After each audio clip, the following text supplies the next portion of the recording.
Fala, gurizadinha, tudo certo com vocês? Chegando aqui para falar sobre a derrota do Real Madrid para o Espanhol de Barcelona, uma derrota que ficou marcada por polêmicas envolvendo a arbitragem e o VAR, e também por uma lesão que preocupa bastante em relação à semana que o Real Madrid tem pela frente. Antes de mais nada, se vocês estão por aqui e ainda não estão inscritos no canal, sempre aquele pedido, se inscrevam para ajudar o canal a crescer, deixa o like e os comentários por aqui. Bom, Real Madrid enfrentou o Espanhol de Barcelona, Real Madrid na liderança do Campeonato Espanhol, sabendo já que o Atlético tinha vencido o seu jogo, então precisando somar os pontos para não ir para o próximo jogo e poder perder a liderança do Campeonato Espanhol. O Real Madrid entrou em campo sabendo que o Atlético já tinha vencido essa partida.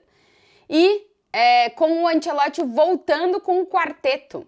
Vinícius cumpriu os jogos de suspensão e voltou a ser titular nessa partida contra o Espanhol de Barcelona, que começou o jogo na zona de rebaixamento.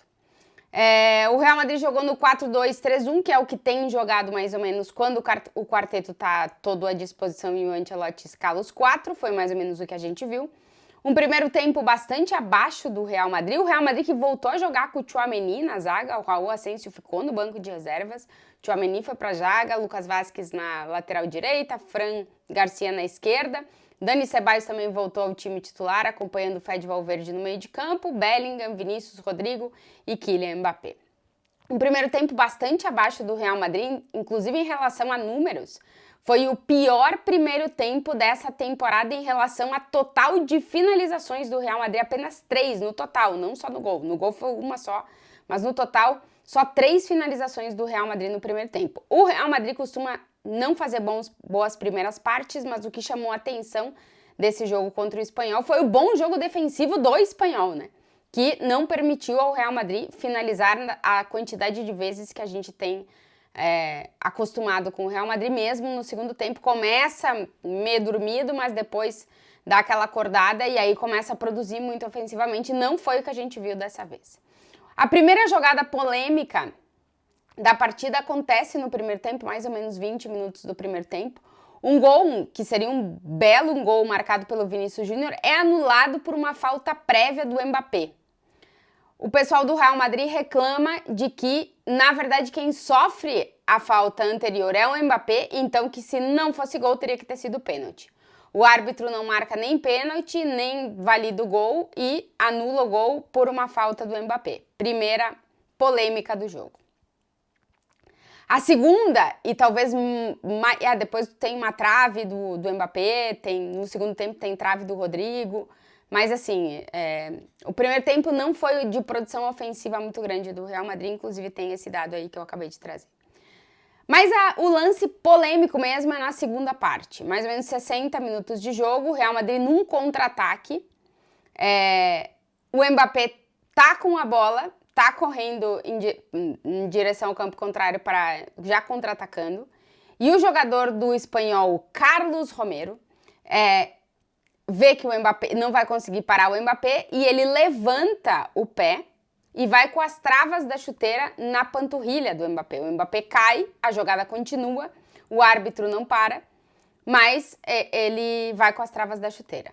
Geralmente esse tipo de falta, e depois vendo em câmera lenta ainda mais, o VAR chama, porque a bola não estava em jogo. Claramente a intenção do jogador foi ir com a trava da chuteira na panturrilha do Mbappé para parar o Mbappé. Isso poderia ter lesionado o Mbappé de forma grave, ou seja, é uma falta para cartão vermelho. O VAR deveria ter entrado para analisar se era uma falta de cartão vermelho ou não. Isso não aconteceu. E aí o que acontece? Que o jogador que deveria ter sido expulso, porque é uma falta para expulsão, do jeito que ele entra com a trava da chuteira na panturrilha do Mbappé, é o jogador que faz o gol aos 85 minutos que o Espanhol vence a partida. Então toda a polêmica está formada e vai ser um debate gigantesco nos próximos dias em relação a Real Madrid e a arbitragem, que já é um tema que está vindo essa semana, depois das declarações do presidente da federação, dizendo que o Florentino falou para ele que o Real Madrid não fosse a arbitragem, teria ganhado mais títulos nos últimos anos. Enfim, tá aí esse tema. O Real Madrid tá numa briga mesmo com o CTA, que é o órgão da arbitragem espanhola. Essa briga, ela tá aberta, a televisão do Real Madrid faz vídeo todo, prévia de jogo, mostrando todos os erros do árbitro que vai... Enfim, tá um negócio... Tem o caso Negreira do Barcelona, que se bate na tecla. A questão da arbitragem na Espanha, realmente, ela tá meio que por várias vias sendo o tema nos últimos anos. E nesse momento ela tá muito próxima de ser o tema constante, e tá sendo, do Real Madrid. Depois desse jogo ainda mais, por tudo isso e principalmente por esse lance do Mbappé, que o Ancelotti na entrevista coletiva disse que é inexplicável que o VAR não tenha chamado e não tenha dado cartão vermelho. Eu tô de acordo com ele, porque a gente viu essa jogada muito parecida em muitos jogos, e em quase todas. Eu lembro uma não é exatamente igual, mas é bem parecida, na Liga dos Campeões, no Atlético de Madrid, o Barrios, por exemplo, é expulso por uma ação muito parecida, né? E aí o árbitro não chamou, enfim. Essa polêmica são os dois lances polêmicos, mas esse da expulsão mais ainda, e depois é o jogador, o Carlos Moreno, que marca o gol pro Espanhol. É verdade que no segundo tempo o Real Madrid melhora muito ofensivamente, tem uma produção ofensiva muito grande, inclusive quando o Espanhol marca 5 minutos do final, o Real Madrid tem 16 finalizações, 6 no gol. O Joan Garcia, que é o goleiro do Espanhol, é um goleiro muito bom. O Espanhol não tem uma grande equipe, conseguiu vencer o Real Madrid fazendo um jogo defensivo muito bom. O Ancelotti, inclusive, elogiou o jogo defensivo do Espanhol. Foi aquele jogo de aguenta, que uma hora num contra-ataque tu consegue fazer o gol, e foi o que aconteceu. O Joan Garcia fez 7 defesas. Assim, realmente teve bola na trave. A produção ofensiva do Real Madrid foi muito grande, que terminou o jogo com 21 finalizações, 3 no primeiro tempo, 18 no segundo tempo. Uma no gol no primeiro tempo, 6 no segundo tempo. Então, assim, o segundo tempo foi realmente mais ofensivo. O Ancelotti falou que o Real Madrid não mereceu perder, e eu estou de acordo. Mas é que futebol é essas coisas, né? Tem dessas coisas. Um dia que o goleiro brilha, que os detalhes todos vão pro outro lado e tu acaba perdendo o jogo. E o Real Madrid não foi capaz de tirar de todas as produções ofensivas que teve o gol. É um jogo que vai ficar marcado por essa polêmica da arbitragem, mas também por uma lesão que preocupa muito, pensando na sequência de jogos que o Real Madrid tem pela frente. Rüdiger sai lesionado logo no início do jogo. Ele bota a mão atrás da coxa direita, parte posterior da coxa direita, sai de campo, senta no campo e logo é substituído. O Raul Asensio entra. O Rüdiger é o jogador com mais minutos em campo do Real Madrid nessa temporada. É o único zagueiro à disposição do Ancelotti toda a temporada, desde a lesão do Militão, é o único que está à disposição toda a temporada.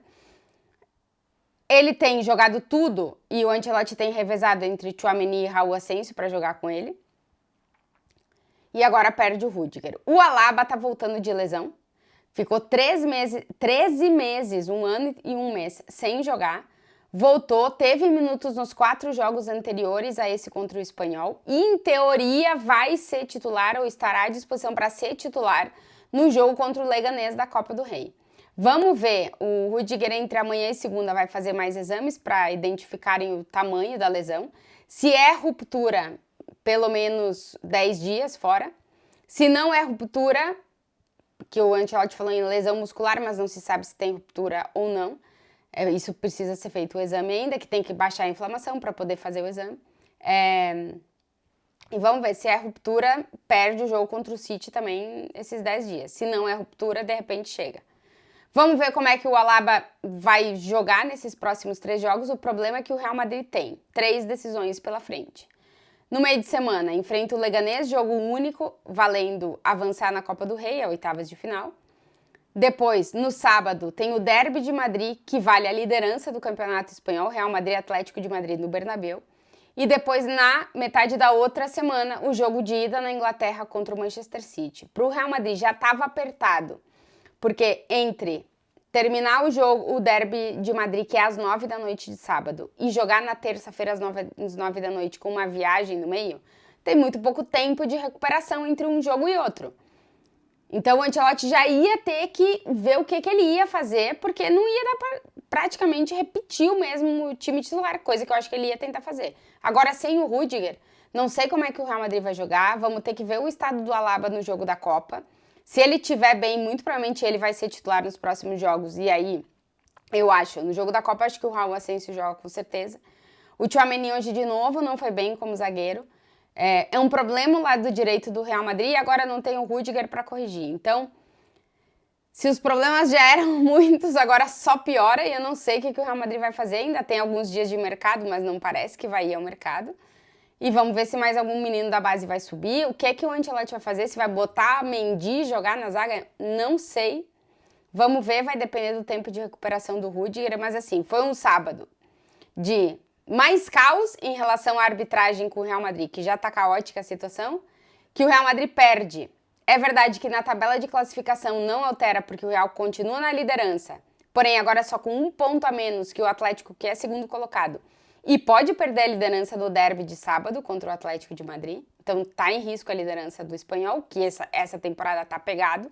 E se o Barça vencer os seus jogos, recorta ainda mais a distância que o Real Madrid tinha conseguido abrir depois de ser goleado no El Clássico. E ainda perde o Rüdiger. Então são notícias ruins para um Real Madrid que vinha numa dinâmica boa, que vinha do quarteto, tá conseguindo marcar nos jogos, tá conseguindo decidir, vinha de marcar muito, mais de 2 gols nos últimos 14 jogos, ou sei lá quantos jogos. Tirando o clássico, nos outros todos tinha marcado muito gol, então tava tudo meio que a dinâmica parecia que funcionava. Break em tudo, derrota, lesão do Rüdiger e mais polêmica envolvendo a questão da arbitragem. Vamos ver como é que vai ser a semana para o Real Madrid, mas vai ser movida, como eles falam por aqui, mínimo movida, porque vem decisões por aí.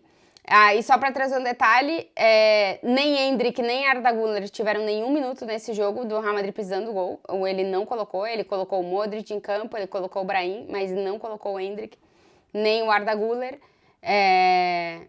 Então, mais ou menos aquilo que a gente já imaginava, quando precisa ganhar o jogo, igual o Ancelotti não modifica, né, e mantém todo mundo como tá.